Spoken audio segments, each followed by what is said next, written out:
ভাই, মেয়ে মানুষ এমন একটা জিনিস যেটা আমি রিয়েলাইজ করতাম, সম্মান করতাম, সবকিছু করতাম। হঠাৎ করে কেমন যেন ভাই আমি চেঞ্জ হয়ে গেছিলাম, জানেন? আমি নিজে পরিবর্তন হয়ে গেছিলাম যে আমি একটা কে, আমি কি, কোথায় থাকি, আমার কি পরিচয়, এটা বুঝতে পারছিলাম না। হাজার মেয়ে মানুষ হোক, আপনি যতই অট্টলিকা 10 তলায় গণপাতি দিয়ে ভরে দেন না কেন, যদি শরীরে আঘাত করা যায়, কোনো মেয়ে থাকবে না আপনার কাছে, আমার কাছেও। This is realise. বুঝতে পারছি শরীরে আঘাত দিলে, আমার শরীরে যদি কেউ আঘাত দেয়, আমি নিজে সহ্য করতে পারি না যে আমার শরীরে কেন আঘাত দিলে আমার অ্যাটিটিউড পাচ্ছি না। আর ওরে আমি যে পরিমাণ মারা মারিছি ভাই, পুরাটা শোনাবো? অনেক মারছি ভাই। কি ভাই এই বিষয়টা বিথি বলেছে এবং ভিডিও কল আমাকে দেখাইছিল, এটা সত্য। কিন্তু মানুষ মাত্রই ভুল, সে হচ্ছে ভুল করে ফেলছে, যেহেতু মানিক যে নিজে ভুল করছে, তো বিথি ভাবে উচিত আরেকটা সুযোগ দেওয়া। দুইটা সন্তান আছে, এখন দুইটা সন্তানের কি হবে? সে হয়তো বা তার স্বামীকে ছেড়ে আরেকটা বিয়ে করে ফেলবে, কিন্তু তার দুইটা সন্তান রয়েছে, তাদের ভবিষ্যৎ শেষ নষ্ট। সে বাবার আদর পাবে না, মার আদর পাবে না, রাস্তায় রাস্তায় ঘুরবে, তাদের কেউ যত্ন নিবে না। তো এদের দিকে তাকায় হলেও তাদেরকে এক হইতে হবে। মানিক ভাই বারবার হচ্ছে বিথিকে আনার চেষ্টা করতেছে, একদম বারবার। আমাকে হচ্ছে যে সকালবেলা মেসেজ দিয়েছে, আমি একটু মেসেজটা দেখাই, আপনি পড়ে একটু শোনাই মানিককে কি মেসেজ দিয়েছে।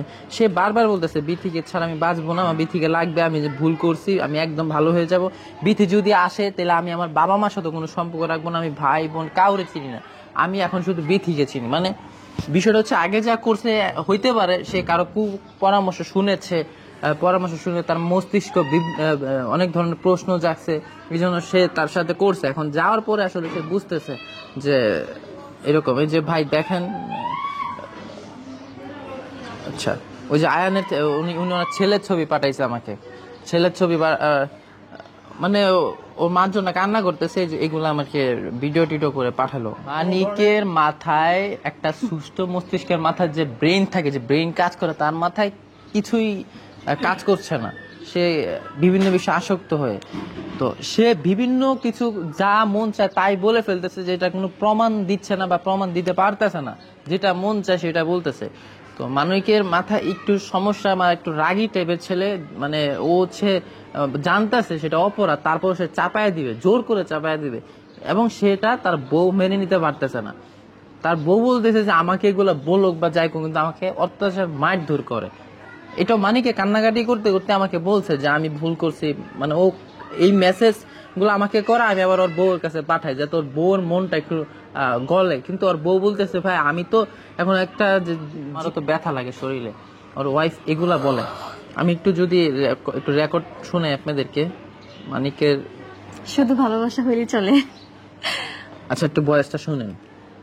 ভাই, মেয়ে মানুষ এমন একটা জিনিস যেটা আমি রিয়েলাইজ করতাম, সম্মান করতাম, সবকিছু করতাম। হঠাৎ করে কেমন যেন ভাই আমি চেঞ্জ হয়ে গেছিলাম, জানেন? আমি নিজে পরিবর্তন হয়ে গেছিলাম যে আমি একটা কে, আমি কি, কোথায় থাকি, আমার কি পরিচয়, এটা বুঝতে পারছিলাম না। হাজার মেয়ে মানুষ হোক, আপনি যতই অট্টলিকা 10 তলায় গণপাতি দিয়ে ভরে দেন না কেন, যদি শরীরে আঘাত করা যায়, কোনো মেয়ে থাকবে না আপনার কাছে, আমার কাছেও। This is realise.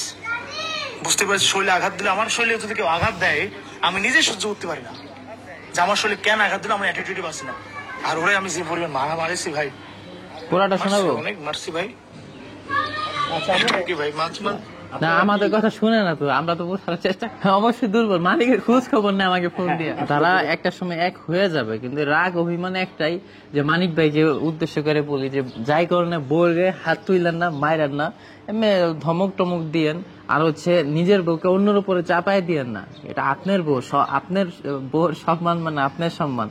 কারণ এই যে এখন এত কিছু হইলো, মানুষ জানাজানি হইলো, রাস্তাঘাটে আপনি এখন মানে উঁচা অবস্থা হাঁটতে পারবেন না, মাথাটা নিচা করে হাঁটতে হবে, কারণ আপনি ভয় পাবেন। এটা ভাইবা যে আমার ওয়াইফকে আমি অন্য লোকের কাছে, আমার বাবার কাছে চাপাই দিয়েছিলাম, এটা আপনার ওয়াইফ যায় না, কিন্তু আপনি চাপাইছেন। এই বিষয়গুলা আসলে আমরাও ভিডিও বানাই, কিন্তু আমরা আসলে ফানি রিলেটেড এবং হচ্ছে বিভিন্ন বিষয় আলোচনা হয়, কিন্তু নিজের রেসপেক্টটাকে, নিজের পরিবারটাকে আমি ধরে রাখার চেষ্টা করি। আমার পরিবারের ঝামেলা অন্য মানুষ কেন জানবে? তাহলে তো এটার পরিবার রইল না, ওটা ধ্বংস হয়ে গেল। তো দিন শেষে মানিক ভাইয়ের বারবার সেও ভুল স্বীকার গিয়েছে, আপনারা শুনলেন। তার ভুল যেটা করছে সেটা আপনারা জানেন, তার ওয়াইফকে মারধর করেছে, বিভিন্নভাবে গালাগালি করেছে। তো তার দিন শেষে এক হয়ে যাক, দুইটা সন্তানের দিক তাকায়া, আর যা হয়েছে আল্লাহ তাআলা একদিন সব ঠিক করে দিবেন।